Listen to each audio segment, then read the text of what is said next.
Hello बच्चों, trending tutor में आपका स्वागत है और आपके सामने है quiz number one. Quiz number one क्या कहती है? Amongst the following statement which was not proposed by the Dalton. Dalton ने इनमें से कौन सी स्टेटमेंट नहीं दी थी? ठीक है, और ये क्वेश्चन है आपका जेई मेंस 2020 का। तो अगर आपको लगता है कि थ्योरी ठीक है ज़्यादा नहीं पूछी जाती तो आपके सामने ही है भैया, 2020 का है, ज़्यादा कोई पुराना क्वेश्चन नहीं है। मैं इससे भी लेटेस्ट क्वेश्चन आपके लिए लेके आऊँगा। तो ये सिर्फ हिंट है कि आपके लिए भैया थ्योरी पढ़ना स्टार्ट कर दो और इस क्विज का आंसर जल्दी से जल्दी कमेंट सेक्शन में करो।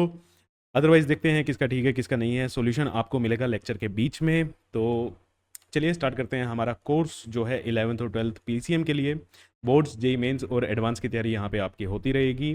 टेलीग्राम चैनल को ज्वाइन करके रखना क्लास नोट्स और असाइनमेंट्स के लिए। ज़ीरो फ़ी, बिल्कुल ज़ीरो फ़ी है ना, कोई भी फीस आपको कहीं पे भी देने की ज़रूरत नहीं है। तो बने रहिए कहाँ पे? ट्रेंडिंग ट्यूटर पे। ठीक है, आज है हमारा स्ट्रक्चर ऑफ एटम का लेक्चर नंबर 2। आज मैं कहता हूँ आपका थ्योरी वाला पोर्शन ना, जो स्टार्टिंग में इंट्रोडक्शन है, थ्योरी वाला पोर्शन है, वो काफ़ी हद तक हमारा ख़त्म हो जाएगा क्योंकि हम ठीक है हम यहाँ पे पढ़ने वाले हैं आज सिर्फ और सिर्फ discovery of proton and neutron. ठीक है बच्चा? तो थ्योरी वाला पोर्शन है, अगेन आपके असर्शन रीजनिंग बनेंगे बोर्ड्स में। ठीक है, और जेई में तो ऐसे क्वेश्चन बनते ही हैं। तो बहुत हल्के में लेने की ज़रूरत नहीं है कि यार थ्योरी ही है, ठीक है, कहानी ही है। नहीं जी नहीं, बहुत ज़्यादा इंपॉर्टेंट है, ध्यान से चलो। चलो जी, डिस्कवरी ऑफ प्रोटॉन। लेक्चर छोटा ही रहने वाला है। लेक्चर अब मैं आपके लिए ज़्यादा बड़े लेक्चर मेरे बनाने की उम्मीद नहीं लग रही है, ठीक है, क्योंकि आप पूरे देख ही नहीं रहे हो।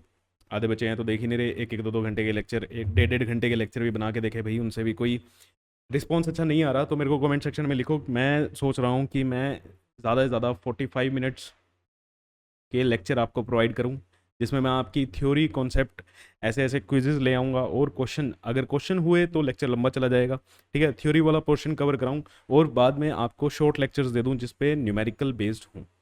ठीक है, एक बार मेरे को कमेंट करके बताओ क्या ऐसा करना ठीक है, क्योंकि आपका इतना अच्छा रिस्पॉन्स नहीं आ रहा है। चलो जी, डिस्कवरी ऑफ प्रोटॉन। अब डिस्कवरी ऑफ प्रोटॉन समझने के लिए आपको डिस्कवरी ऑफ इलेक्ट्रॉन का पता होना चाहिए। ये सारा का सारा सेटअप वही है। ठीक है, ये जो सारा का सारा सेटअप है ये वही है। ये परफोरेटेड कैथोड, परफोरेटेड ये आपका कैथोड है। ठीक है, इसमें क्या किए हुए हैं? होल किए हुए हैं। ठीक है, इसमें क्या किए हुए हैं बेटा? होल किए हुए हैं। ये एनोड है। भैया यहाँ पे हमने क्या भरी थी? हाइड्रोजन गैस भरी थी। हाइड्रोजन गैस में से एच ये आयनाइज हो गई थी।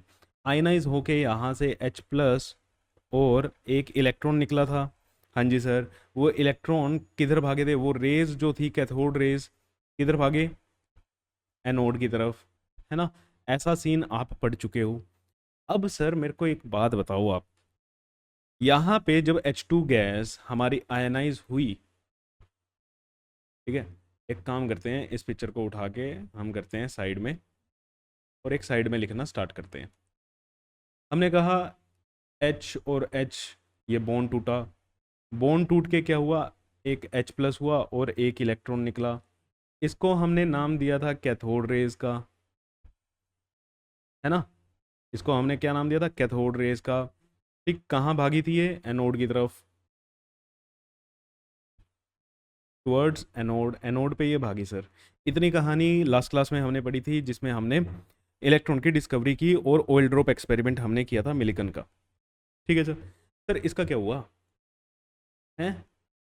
इसका क्या हुआ? इलेक्ट्रिक फील्ड तो अभी भी है, पॉजिटिव नेगेटिव हाई वोल्टेज तो अभी भी है। ये पॉजिटिव चार्ज है ना जो हाइड्रोजन के ऊपर है, ये इधर नहीं भागना चाहिए क्या?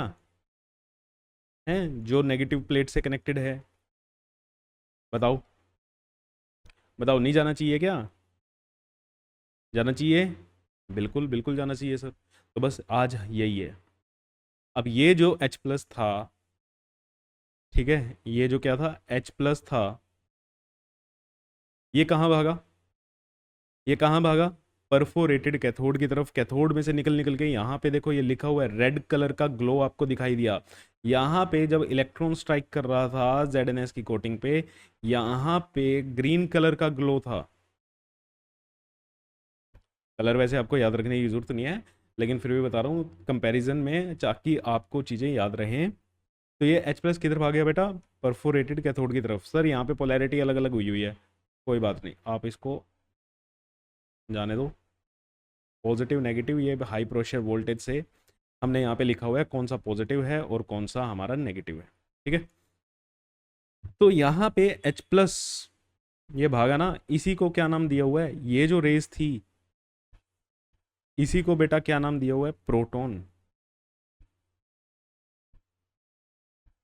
इसी को हमने क्या नाम दिया है, proton.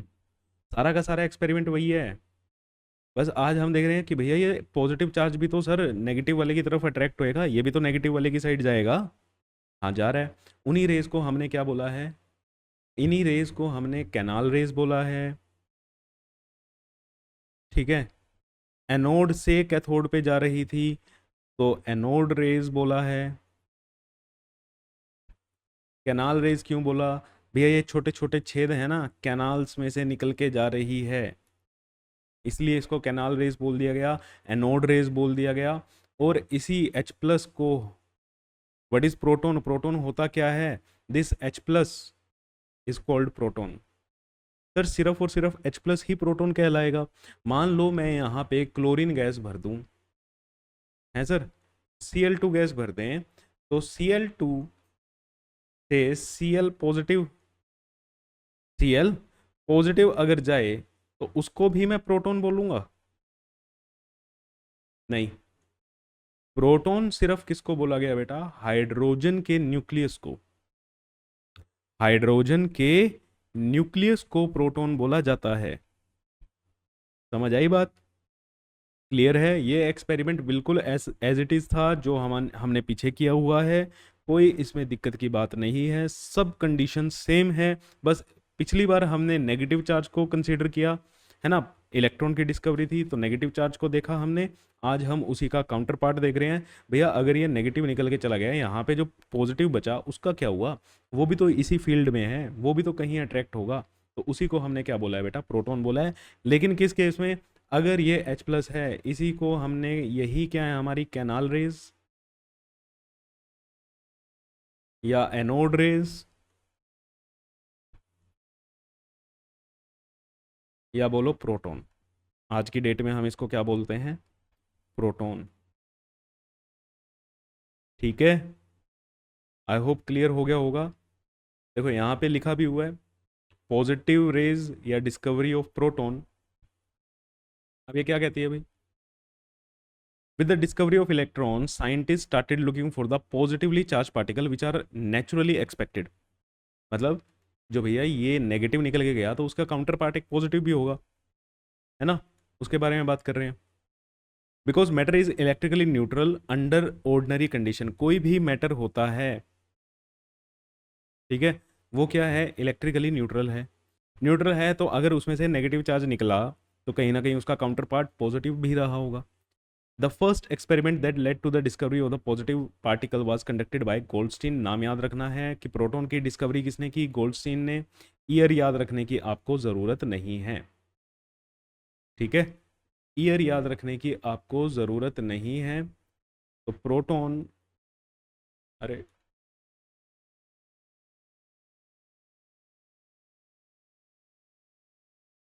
Proton was discovered by Goldstein,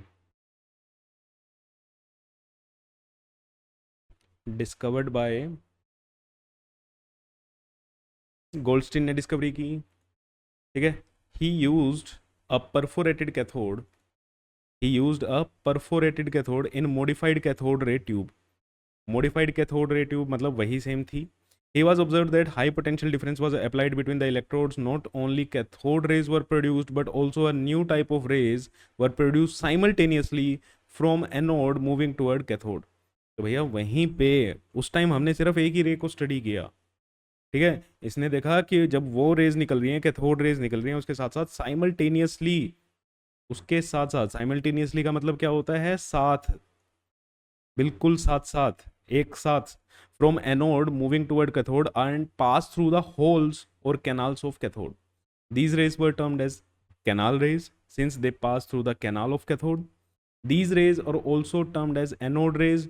anode rays इसलिए बोला गया क्योंकि एनोड से कैथोड की तरफ जा रही थी, एनोड से कैथोड की तरफ जा रही थी, तो इसीलिए इनको क्या नाम दिया गया, एनोड रेज बोला गया।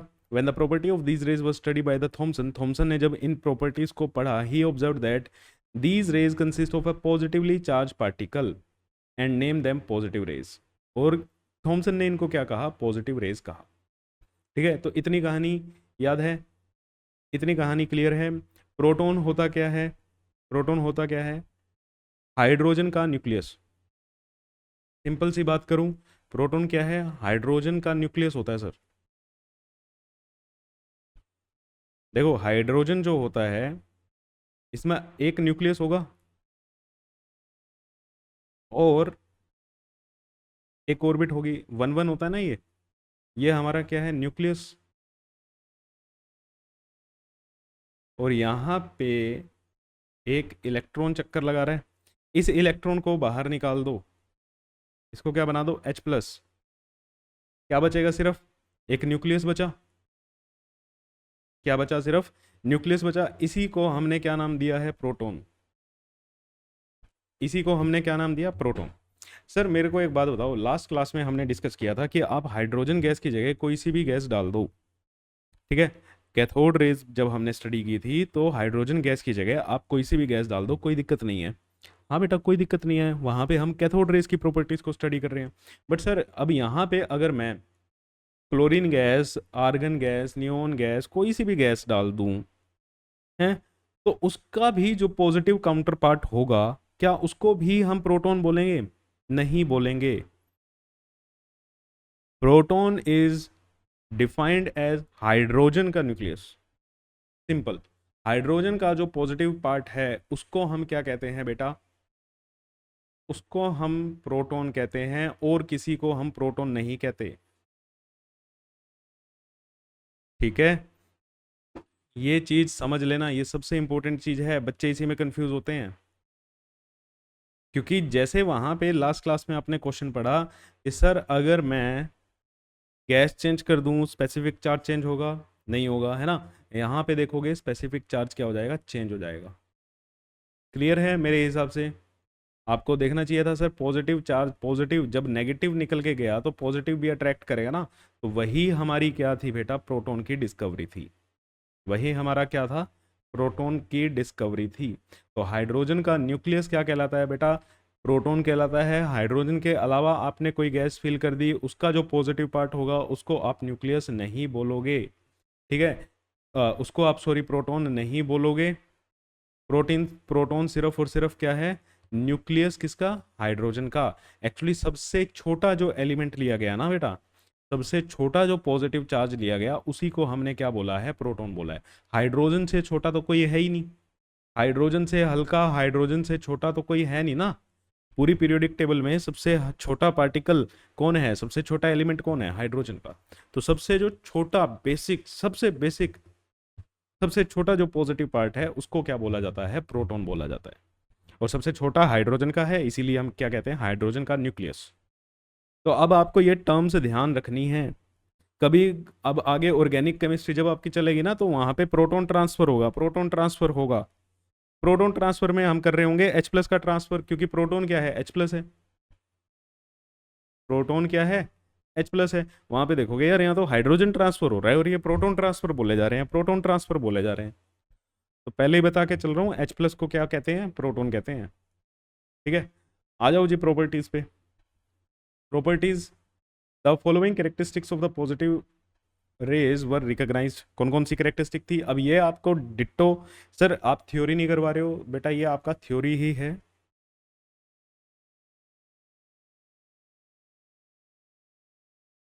ठीक है, मैं लिख के ले आऊं, है ना, या बुक की कटिंग में इसलिए ले आया कि थोड़ा सा ऑथेंटिक लगे आपको कि हाँ यार हमारी बुक से हो रही है, हमारा सब कुछ हो रहा है।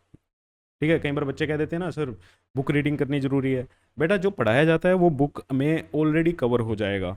जो आपको यहाँ पे थ्योरी सुनाई जाती है ना, वो बुक की ही होती है।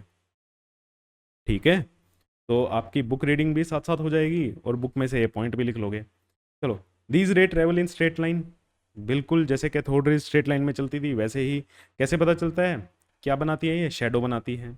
Like cathode rays, these rays also rotate the wheel place in their path, they also have heating effect. These ray possess kinetic energy, kinetic energy होती है, mass of the particle is present, सारी की सारी properties आपको match करती हुई दिखाई देंगी जो कैथोड रेस की थी। दे produces flash on the light of zinc sulphide की स्क्रीन, यहाँ पे रेड कलर की होती है, ठीक है, रेड कलर का ग्लो होता है, कैथोड रेस के टाइम पे ग्रीन कलर का ग्लो था। These rays are deflected by electric and magnetic field, बिल्कुल अगर आप यहाँ पे, ठीक है, अगर आपने यहाँ पे एक नॉर्थ और साउथ बना के एक मैग्नेटिक फील्ड बना दी, मान लो, ठीक है, नॉर्थ साउथ बना के आपने एक मैग्नेटिक फील्ड बना दी, तो भैया मैग्नेटिक फील्ड में एक चार्ज अगर चल रहा है तो उस पर फोर्स लगता है, वो डिफ्लेक्ट होता है, ठीक है। मैग्नेटिक फील्ड में अगर कोई चार्ज चलेगा तो उस पर क्या होगा, फोर्स लगेगा, ठीक है बच्चे। तो मैग्नेटिक फील्ड की प्रेजेंस में ये क्या करते हैं, डिफ्लेक्ट करते हैं, वो चीज़ यहाँ पे लिखी गई है। The rays deflected by electric and magnetic field in the direction opposite to that of cathode rays, जिस डायरेक्शन में कैथोड रेज डिफ्लेक्ट होती थी उसके ऑपोजिट डायरेक्शन में क्या होती हैं, ये डिफ्लेक्ट होती हैं। तो आपके जो सीबीएसई में असर्शन रीजनिंग जो आती है वो आपकी यहाँ से बनेगी। तो थ्योरी जेई में भी पूछी जाएगी, ठीक है, सीबीएसई में भी पूछी जाएगी। सीबीएसई में तो सीधा सीधा 2 नंबर 2 मार्क्स में भी पूछी जा सकती है, 2 मार्क्स में आएगा, शॉर्ट नोट लिखना आ जाएगा, ठीक है, शॉर्ट नोट लिखना आ जाएगा, या फिर डायरेक्ट ही पूछ लेंगे प्रॉपर्टीज। और कहाँ पे बनेगा, 1 मार्क में आपका बन सकता है असर्शन रीजनिंग में, ठीक है, असर्शन रीजन में आपका ये क्वेश्चन आएगा, मतलब एग्जैक्ट ये नहीं आएगा, यहाँ से आपकी थ्योरी उठा ली जाती है, क्योंकि बच्चे सबसे ज़्यादा नेग्लेक्ट करके चलते हैं इन चीज़ों को। और अभी आपको दिखाया है 2020 का क्वेश्चन, तो आई होप सोल्व कर लिया होगा, है ना। These rays are attracted toward negatively charge plate showing that these rays carry positive charge, cathode की तरफ भाग रही है, कैथोड नेगेटिव चार्ज है, जो चीज़ नेगेटिव की तरफ जाएगी वो खुद कैसी होगी बेटा, पॉजिटिव होगी, वो खुद कैसी होगी, पॉजिटिव होगी। These rays can pass through thin metal foils, thin metal foils मतलब दे कैन पेनिट्रेट, ठीक है, ये क्या शो कर रही है बेटा, पेनिट्रेशन पावर, आगे पढ़ोगे ये चीज़ें, पेनिट्रेशन वगैरह क्या होता है, पेनिट्रेशन मतलब किसी में से छेद करके निकल जाना, ठीक है, पेनिट्रेट कर जाना। These rays can produce ionisation in gases, मतलब दे कैन आयनाइज गैस, जो हमने कैथोड रेज में पढ़ा था, दे कैन आयनाइज गैस, ठीक है। These rays are capable of producing physical and chemical changes, तो फिजिकल चेंज और केमिकल चेंज इनके कारण आ सकता है, ये चीज़ें हमने कैथोड रेज में भी सारी की सारी पढ़ी हुई हैं। अब आ जाओ सबसे इंपॉर्टेंट प्रॉपर्टी, सबसे इंपॉर्टेंट प्रॉपर्टी कौन सी, स्पेसिफिक चार्ज, ठीक है, सबसे इंपॉर्टेंट प्रॉपर्टी कौन सी, specific charge. Specific charge cathode rays पे भी आपने पढ़ा है, ठीक है, एनोड रेज पे भी हम पढ़ते हैं। Specific charge of anode rays क्या होगा बेटा, charge on anode rays upon mass on anode rays, charge on anode rays upon mass on anode rays, यही होता है specific charge, charge upon mass, जिसका भी आप निकाल रहे हो। क्लियर है, क्लियर है, ओके, ठीक है। अब देखो हमने कौन सी गैस डाली, हमने कौन सी गैस डाली, अब मैं देखो यहाँ पे कंपेयर करके दिखा रहा हूँ आपको, क्योंकि वहाँ पे हमने कैथोड रेज में पढ़ा हुआ है कि कैथोड रेज में स्पेसिफिक चार्ज चेंज नहीं होता, चाहे आप कोई सी भी गैस डाल दो, चाहे आप कोई सी भी गैस डाल दो, है ना। अब देखो, अब हमने डाली क्लोरीन गैस, और एक साइड में लेता हूँ, एक बार इसको हम समझ लें, एक बार हमने ली हाइड्रोजन गैस और एक बार ली क्लोरीन गैस, ठीक है। तो देखो क्या होगा, इलेक्ट्रॉन स्ट्राइक करेगा क्लोरीन पे, क्लोरीन क्लोरीन के बीच का बॉन्ड टूटेगा। हाँ सर बॉन्ड टूटेगा, बॉन्ड टूटेगा तो ये Cl+Cl निकला, और यहाँ से ये फिर से इस पे क्या करेगा, स्ट्राइक करेगा और इसको आयनाइज करेगा Cl++ इलेक्ट्रॉन में, Cl++ इलेक्ट्रॉन में। सिमिलर काम यहाँ पे भी होगा, ठीक है। हाइड्रोजन का भी इलेक्ट्रॉन H और H बॉन्ड टूटेगा, यहाँ से आपको क्या मिला, H+H, फिर ये इस पे भी स्ट्राइक करके इसको आयनाइज करेगा H++ इलेक्ट्रॉन। ऐसे ही यहाँ से हमें Cl++ इलेक्ट्रॉन। अब यहाँ पे ये हमारी क्या है, एनोड रे,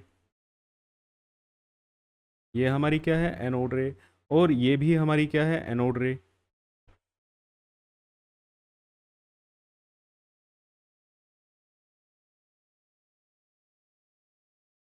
चार्ज इस पे कितना, +1, चार्ज इस पे कितना, +1, चार्ज सेम है, ठीक है, चार्ज क्या है, सेम।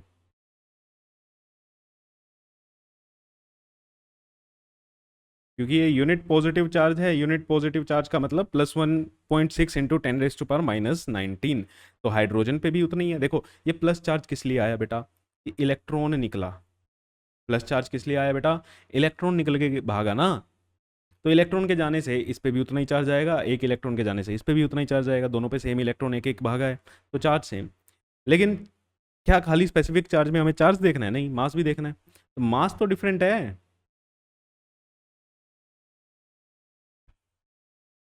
मास तो डिफरेंट है बेटा। इसमें कितना मास, इस पे अब कितना मास रह गया, 17 प्रोटॉन प्लस 18 न्यूट्रॉन का मास, जो आप चीजें पढ़ चुके हो किसमें, फर्स्ट चैप्टर में। यहाँ पे कितना मास है, एक प्रोटॉन का, यहाँ पे कितना मास है, एक प्रोटॉन का। तो आप बताओ, अगर मैं गैस अलग अलग कर दूं, है ना, लास्ट प्रॉपर्टी कैथोड रेज में हमने पढ़ी थी कि स्पेसिफिक चार्ज चेंज नहीं होता अगर आप कोई भी गैस डाल दो, है ना, ना कलर चेंज होता था। लेकिन यहाँ पे क्या हो रहा है, यहाँ पे क्या हो रहा है भाई, कलर भी चेंज होता है, और कलर को तो छोड़ो, स्पेसिफिक चार्ज चेंज होता है, ठीक है। आप निकाल सकते हो ये वैल्यू, AMU वगैरह में सब कुछ निकाल सकते हो, आपकी बुक्स में लिखा होगा। तो मेन नोट करके यहाँ पे क्या बात लिखनी है, on changing the gas,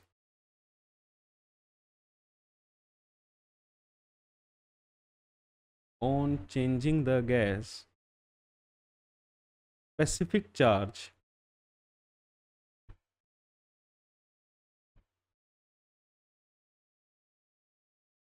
sorry, specific charge of anode rays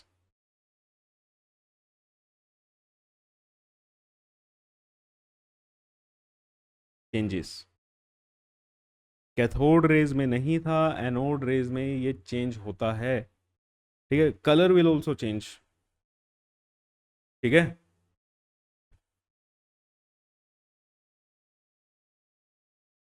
colour will also change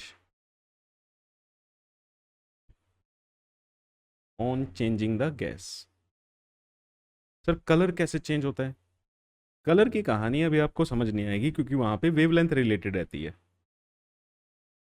ठीक है। कोई भारी पार्टिकल, पतला पार्टिकल, हल्का पार्टिकल जब अट्रैक्ट स्ट्राइक करता है तो वहाँ पे वेवलेंथ का इशू पड़ता है, और वेवलेंथ के कारण चीज़ें क्या होती हैं, कलर चेंज हो जाते हैं। वेवलेंथ के कारण क्या होता है, कलर हमारे चेंज होते हैं, ठीक है जी।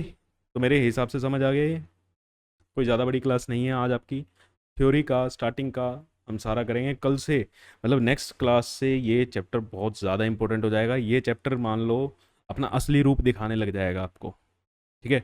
इस पे न्यूमेरिकल बहुत ज़्यादा आते हैं, मतलब जेई मेंस में बहुत न्यूमेरिकल पूछे जाते हैं भाई, ठीक है, बहुत अलग अलग वैरायटी के इस पे न्यूमेरिकल बनते हैं, तो ध्यान से पढ़ना, ठीक है।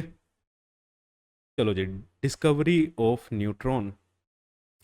अब डिस्कवरी ऑफ न्यूट्रॉन ना काफ़ी ज़्यादा बाद में हुई है, ठीक है। इससे पहले रदरफोर्ड ने मॉडल्स वगैरह सब कुछ पढ़ लिए थे, है ना, स्ट्रक्चर ऑफ एटम हम समझ चुके थे कि एटम कैसा होता है। तो फिर देखो, पहली लाइन भी लिखी हुई है, the discovery of neutron was actually made about 20 year after the structure of atom was elucidated by the Rutherford. जब रदरफोर्ड ने अपना एटॉमिक मॉडल समझाया था, उसके भी 20 साल के बाद डिस्कवरी ऑफ न्यूट्रॉन हुई है। किसने की? चैडविक ने। ठीक है, किसने की? चैडविक ने। Discovered by Chadwick.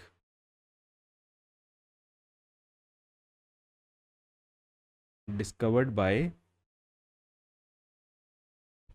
Chadwick. Chadwick ने डिस्कवरी की। ठीक है। अभी तक हमें ये पता था कि न्यूक्लियस नाम की कोई चीज़ होती है, न्यूक्लियस वगैरह तो हमें पता चल गया था, रदरफोर्ड ने हमें बता दिया था कि न्यूक्लियस होता है। ठीक है। रदरफोर्ड ने सजेस्ट किया कि जब एक एटम है, एटम के अंदर तीसरे टाइप का भी पार्टिकल होना चाहिए, तभी वो क्या हो पाएगा? इलेक्ट्रिकली न्यूट्रल हो पाएगा। ठीक है, तभी वो क्या है? सॉरी सॉरी सॉरी, एटम के अंदर there must be present at least third type of fundamental particle which should be electrically neutral. जो क्या होना चाहिए? इलेक्ट्रिकली न्यूट्रल होना चाहिए और possess mass nearly equal to that of proton. कि प्रोटॉन के जैसा जैसा एक और पार्टिकल होना चाहिए, तभी हमारे पास एटॉमिक मास वगैरह का कॉन्सेप्ट सही बैठेगा। अदरवाइज एटॉमिक मास वगैरह के कॉन्सेप्ट हमारे फिट नहीं हो रहे थे। तो he propose the name for such particle as neutron. उसने नाम रखा न्यूट्रॉन। अब हुआ कैसे था? देखो, हुआ क्या था कि अल्फा पार्टिकल लिए। क्या लिए? Alpha particle. क्या आपको पता है अल्फा पार्टिकल क्या होते हैं? वैसे तो पता होने चाहिए, मेरे हिसाब से लास्ट सेशन में भी डिस्कस हुए होंगे, चैप्टर नंबर 1 में। अल्फा पार्टिकल होते हैं बेटा हीलियम 242+। हीलियम के अंदर से, मतलब हीलियम का न्यूक्लियस ये कह दो, हीलियम में 2 इलेक्ट्रॉन होते हैं, दोनों इलेक्ट्रॉन निकाल दो, तो उसके कारण जो प्लस प्लस चार्ज आता है, एक इलेक्ट्रॉन निकालने से एक प्लस, दूसरा इलेक्ट्रॉन निकालने से दूसरा प्लस, ये क्या होता है आपका? ये क्या होता है? अल्फा पार्टिकल होता है। तो अल्फा पार्टिकल के ऊपर चार्ज कितना होता है? चार्ज कितना होता है? +2 यूनिट। और मास, मास कितना होता है? 4 AMU। मास कितना होता है? 4 AMU का इस पे क्या होता है? मास होता है। इन अल्फा पार्टिकल को बेरिलियम की शीट पे मारा गया। ठीक है, बेरिलियम की, बेरिलियम की शीट ली,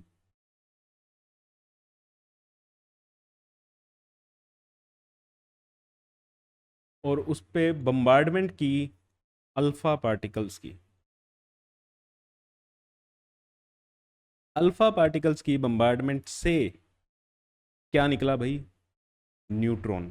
है सर, ऐसा कैसे? ठीक है, देखो, Chadwick bombarded the beryllium with a stream of alpha particle. He observed that penetrating radiation were produced which were not affected by the electric and magnetic field. कि कुछ रेडिएशंस ऐसी निकली हैं जिन पे इलेक्ट्रिक फील्ड और मैग्नेटिक फील्ड का कोई फर्क ही नहीं पड़ रहा है ना। अब देखो यार, इलेक्ट्रिक और मैग्नेटिक फील्ड का फर्क किस पे नहीं पड़ेगा? भैया, इलेक्ट्रिक फील्ड और मैग्नेटिक फील्ड में कोई चार्ज पार्टिकल चलता है ना, तभी वो डिफ्लेक्ट होता है। अगर न्यूट्रल पार्टिकल जा रहा होगा तो वो डिफ्लेक्ट नहीं होगा।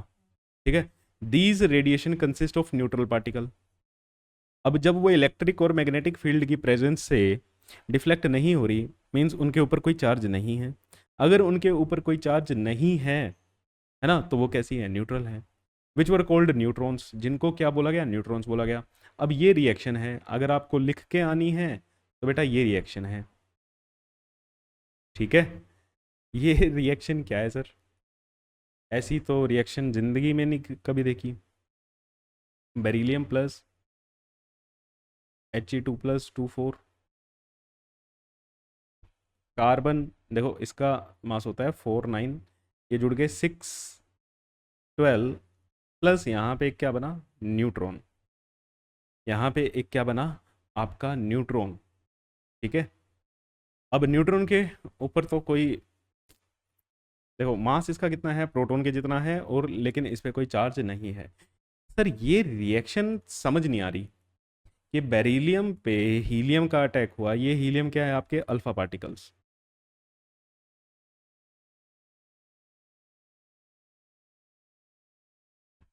ठीक है, तो यहाँ पे ना मैं एक बात लिख देता हूँ। No need to understand this equation.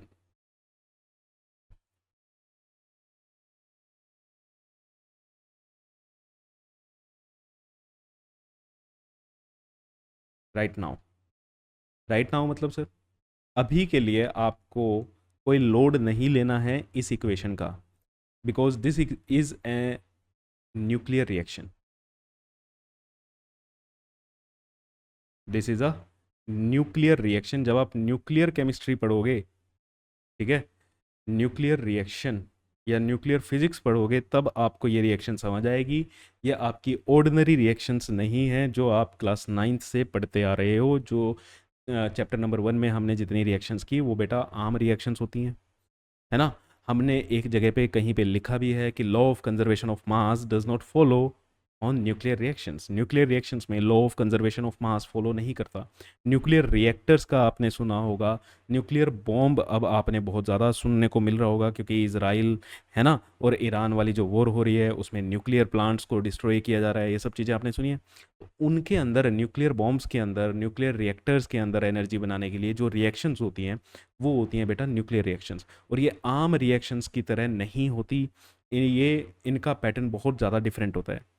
तो ये बेरिलियम में हीलियम अटैक करने से कैसे कार्बन बन गया भाई, कैसे न्यूट्रॉन बन गया, ये आपको समझ आएगा जब आप न्यूक्लियर फिजिक्स या न्यूक्लियर केमिस्ट्री, जो भी चीज़ आप पहले पढ़ लोगे वो चीज़ में आपको समझ आ जाएगा, ठीक है। और उसमें भी इतना डिटेल नहीं है, सच बताऊं तो आप बड़ी क्लासेस में अगर जाके साइंस परस्यू करते हो तब आपको समझ आएगी। तो अभी के लिए ये रिएक्शन पे दिमाग मत लगाना, इस रिएक्शन पे आपको पीएचडी नहीं करनी है। नेट पे जाओ, जितना मर्जी सर्च कर लो, कुछ नहीं समझ आने वाला, ठीक है। तो हमारे दोनों की दोनों चीज़ें हो चुकी हैं। प्रोटॉन की डिस्कवरी भी हमने देख ली, ठीक है, प्रोटॉन की डिस्कवरी भी हमने देख ली। नोट्स आपके इन्हीं में से लिखने हैं, सिंपल सी बात है। अगर आपको थ्योरी लिखनी आए तो आपको यही लिखनी है, सबसे सिंपल आसान भाषा में ये चीज़ लिखी हुई है, ठीक है। डिस्कवरी ऑफ न्यूट्रॉन में भी आपको यही चीज़ लिखनी है कि Chadwick bombarded the beryllium with a stream of alpha particle. He observed that penetrating radiation were produced which were not affected by the electric and magnetic field. अब ये क्वेश्चन यहाँ से असर्शन रीजनिंग में आएगा, क्या न्यूट्रॉन इलेक्ट्रिक और magnetic field की presence में डिफ्लेक्ट करेगा या नहीं करेगा? बिल्कुल नहीं करेगा, ठीक है, बिल्कुल भी नहीं करेगा। The mass of the neutron was determined, mass निकाला गया, it was 1.675 into 10⁻⁻24 gram, gram में लिखा हुआ है, ध्यान रखना, ठीक है। And is nearly equal to mass of proton. तो बेटा एक न्यूट्रॉन नया पार्टिकल निकल के आया जिसका मास तो प्रोटॉन के बराबर था, प्रोटॉन से हल्का सा भारी ही था, ठीक है, प्रोटॉन से हल्का सा भारी ही था। अगर आपसे इलेक्ट्रॉन प्रोटॉन न्यूट्रॉन में सबसे भारी पूछें तो कौन होता है? न्यूट्रॉन होता है। और न्यूट्रॉन के ऊपर कोई चार्ज नहीं है, neutron is electrically neutral, neutron is electrically neutral. अब ये इलेक्ट्रिकली न्यूट्रल है तो सर फिर कुछ चीज़ें, अब यहाँ पे अगर मैं स्पेसिफिक चार्ज की बात करूँ तो भाई मिनट, यहाँ पे स्पेसिफिक चार्ज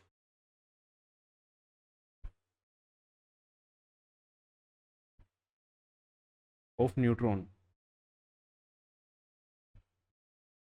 अच्छा एक जगह और यार, स्पेसिफिक चार्ज ना E/m रेशो भी बोल दो, ठीक है। कहीं कहीं बुक आप ऐसे पढ़ोगे, अगर आप बुक खरीदते हो, ठीक है, रीडिंग करते हो या कहीं पे कोई यूट्यूब सुनते हो, कोई अच्छे टीचर की सुनते हो, कई बार वो स्पेसिफिक चार्ज ना बोल के EM रेशो बोल देते हैं। तो EM रेशो यही होती है, स्पेसिफिक चार्ज ही आपका EM रेशो है। तो यहाँ पे क्या आएगा? चार्ज ऑफ न्यूट्रॉन,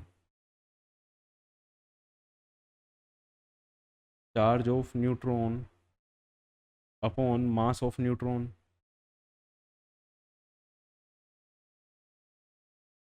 लेकिन ये चार्ज ऑफ न्यूट्रॉन क्या है? ज़ीरो है, तो ये वैल्यू क्या आई? ज़ीरो।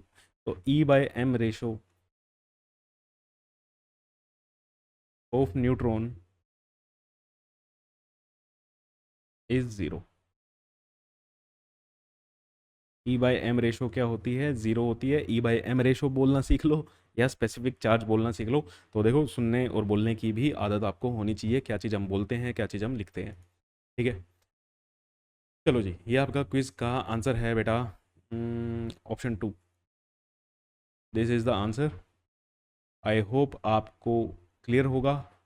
एक्सप्लेनेशन अगर मैं लिखूं,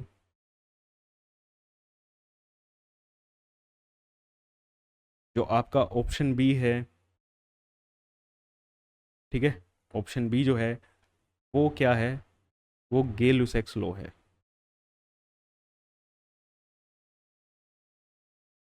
ठीक है जी। सर आप तो करके लेके आए हो। अरे पता है ना कौन सा डालना है, क्वेश्चन कब डालना है, ताकि आपकी आंखें खुल जाएं, तो हमें पता है। Matter consist of invisible atoms, ये चीज़ तो डाल्टन ने बोली थी। ठीक है। Chemical reaction involves reorganisation of atoms, की केमिकल रिएक्शन जितनी भी होती हैं उसमें एटम की सिर्फ क्या होती है, रीऑर्गेनाइजेशन होती है। मेन्स रीअरेंजमेंट होती है, ना क्रिएट होता ना ही डिस्ट्रॉय होता। ठीक है, ये चीज़ भी बोली थी। All the atoms of A given element, एक ही एलिमेंट के जितने भी एटम्स होते हैं वो सारे के सारे आइडेंटिकल होते हैं। डिफरेंट एलिमेंट्स के एटम क्या होते हैं, डिफरेंट होते हैं। ठीक है, उनका मास भी डिफरेंट होगा, साइज भी डिफरेंट होगा। तो ये सब चीज़ें तो बोली थी। ठीक है भाई, ये तो डाल्टन ने बोली थी। क्या नहीं बोला था ये, when gases combine in a chemical reaction they do so in a simple ratio by volume provided if all gases are at same temperature and pressure। ये तो गेलूस एक्सलो था। ठीक है, तो आई होप आपकी थ्योरी पे पकड़ अच्छी बन रही है। एक्सप्लेनेशन लिख दिया भाई, सिंपल सी बात है, इसमें कुछ ज़्यादा खर्चे वाली बात नहीं थी, दिमाग इतना खर्च करने की जरूरत नहीं थी, है ना। चलो जी, एटॉमिक मॉडल्स, इसी सीक्वेंस में हम चलेंगे। एटॉमिक मॉडल आपको ऐसे ही पढ़ने हैं भाई। सबसे पहले हम थॉमसन मॉडल पढ़ेंगे, फिर रदरफोर्ड मॉडल, फिर बोहर्स मॉडल, और फिर quantum mechanical model of atom. जब ये आपका ख़त्म हो जाएगा, चैप्टर आपका ख़त्म हो जाएगा। ठीक है, फिनिश, चैप्टर फिनिश हो जाएगा यहाँ पे आके आपका, क्वांटम मैकेनिकल मॉडल पढ़ने के बाद। तो थॉमसन मॉडल मैं आज सिर्फ ये बता रहा हूँ क्योंकि इसमें बताने का कुछ है नहीं। रदरफोर्ड मॉडल बहुत ज़्यादा इम्पोर्टेंट है। पता नहीं आपने स्कूल में किया है या नहीं किया। सर हमारे स्कूल में तो कराया नहीं, छोड़ दो फिर, नहीं कराया। मैं बात बता भी देता हूँ, हाँ इसलिए भी नहीं कराया होगा क्योंकि मेरे हिसाब से सीबीएसई ने काट भी दिया है इसको सिलेबस से। ठीक है, एक बार सिलेबस उठा के अपना देख लेना। मेरे को लग रहा है सीबीएसई ने काट ना दिया हो, कहीं कहीं स्कूल कराते हैं कहीं नहीं कराते, क्योंकि इंपॉर्टेंट नहीं माना जाता, लेकिन भैया जेई में आ जाता है। ठीक है, रदरफोर्ड मॉडल यहाँ से ये नेक्स्ट क्लास में होगा, और यहाँ से ये चैप्टर अपना बढ़िया रूप लेगा, न्यूमेरिकल बनने स्टार्ट होंगे, थ्योरी अच्छी बननी स्टार्ट होगी। देखो इसमें कॉन्सेप्ट बहुत छोटे छोटे से हैं, बहुत छोटे छोटे कॉन्सेप्ट हैं, लेकिन उनके ऊपर न्यूमेरिकल बहुत ज़्यादा बनते हैं। फिर बोहर एटॉमिक मॉडल, बेटा इतना इंपॉर्टेंट चैप्टर है, क्लास 12th में फिर से आएगा, रिपीट। ठीक है, कभी ये समझ लो कि ये तो क्लास 12th में आएगा, क्लास 12th में रिपीट होगा ये। क्लास 12th में मॉडर्न फिजिक्स जब आप पढ़ोगे ना, तो ये पूरा का पूरा चैप्टर, ठीक है, आपको 2-3 चैप्टर्स के रूप में मिलेगा, एक चैप्टर से 2-3 चैप्टर बन जाएंगे ये। ठीक है, तो चलो जी, थॉमसन मॉडल ऑफ एटम। देखो यार, थॉमसन का मॉडल ज़्यादा कुछ खास नहीं था। ठीक है, लेकिन सबसे इंपॉर्टेंट बात पता है क्या थी इस थॉमसन के मॉडल की, कि इन्होंने ना शुरुआत कर दी थी यार। ठीक है, ये जो जे जे थॉमसन थे, इन्होंने स्टार्ट कर दी थी कि भैया एटम को जज करना कि एटम एक्चुअल में होता क्या है। जे जे थॉमसन, अगर देखो शुरुआत ही नहीं होती ना, कोई चीज़ शुरू ही नहीं हो रही, तो वो ख़त्म तो कैसे ही होगी। ठीक है, तो इन्होंने क्या बोला, इन्होंने बोला कि भाई जो एटम है ना, उसमें पॉजिटिव चार्ज पूरा ऐसे फैला हुआ है। कैसे फैला हुआ है, रायते की तरह फैला हुआ है। जैसे ये रेड रेड कलर का आपका वाटरमेलन है, चलो इसको वाटरमेलन का नाम दिया गया। वाटरमेलन है, उसमें जो ये जैसे रेड कलर फैला हुआ है ना, रेड पार्ट है, वैसे ही आपका क्या है, चार्ज फैला हुआ है। कौन सा, पॉजिटिव चार्ज। ठीक, पॉजिटिव चार्ज आपका ये फैला है। सर हम कैसे बनाएंगे, ये लो ऐसे बना दो, यहाँ पे क्या है आपका, पॉजिटिव चार्ज फैला दो, और बीच में स्कैटर्ड है आपका नेगेटिव चार्ज। बीच में कहीं कहीं पे, जैसे वाटरमेलन में सीड्स होते हैं, कहीं कहीं रैंडमली प्लेस्ड होते हैं। ठीक है, वो क्या है, आपके इलेक्ट्रॉन्स हैं। तो ये हमारा हो गया पॉजिटिव पार्ट,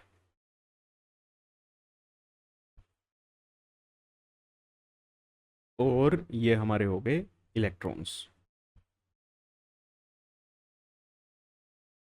इन्होंने बस ये बताया।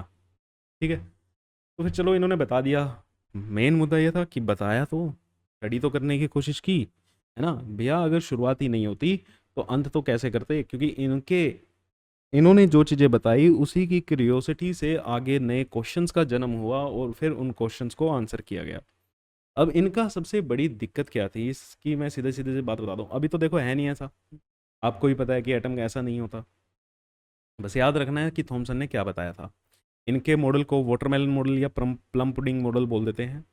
ठीक है, क्या बोला जाता है? वाटरमेलन मॉडल, वाटरमेलन मॉडल, या फिर plum pudding model. Plum pudding, pudding क्या होती है? अरे खीर, जैसे हमारे यहाँ राइस पुडिंग होती है ना। ठीक है, चावल की खीर होती है, उसमें जो मिल्क वाला पार्ट है वो सारा का सारा पॉजिटिव पार्ट, और जो चावल के दाने हैं वो क्या है, इलेक्ट्रॉन की तरह काम कर रहे हैं, वो चीज़। ठीक है, तो सबसे चीज़ इनसे एक ही पूछी गई, भैया एटम न्यूट्रल है? ठीक है, कहते जी है। कैसे है? आप अपने मॉडल से एक्सप्लेन कर दो। कैसे पॉजिटिव और नेगेटिव चार्ज इकट्ठे बैठे हुए हैं, कैसे यहाँ पे ये स्टेबल हो रहा है, क्यों यहाँ पे इलेक्ट्रोस्टैटिक फोर्सेस काम नहीं कर रहे, मतलब काम तो कर रहे हैं, उनके कारण कोई नेट फोर्स डेवलप नहीं हो रहा। कैसे बता दो ये एटम स्टेबल कैसे हो रहा है, बस ये बता दो। नहीं बता पाए। ठीक है, नहीं बता पाए, और यही क्या थी इसकी लिमिटेशन थी।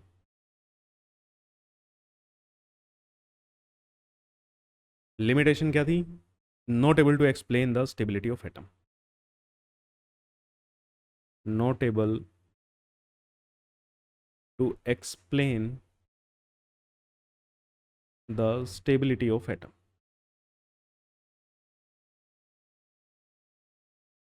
एटम की स्टेबिलिटी बताने में ये नाकामयाब हो गए थे। बस इसी कारण से इस मॉडल को रिजेक्ट कर दिया गया। फिर आगे आया हमारा, ठीक है, आगे क्या आया? Rutherford model. आगे आएगा रदरफोर्ड मॉडल, नेक्स्ट क्लास में स्टार्ट करूँगा, बहुत ज़्यादा इंपॉर्टेंट है। ठीक है, स्कूल में नहीं कराया तो कोई दिक्कत नहीं है, यहाँ पे हम अच्छे से करेंगे। चलो मिलते हैं आपसे नेक्स्ट क्लास में।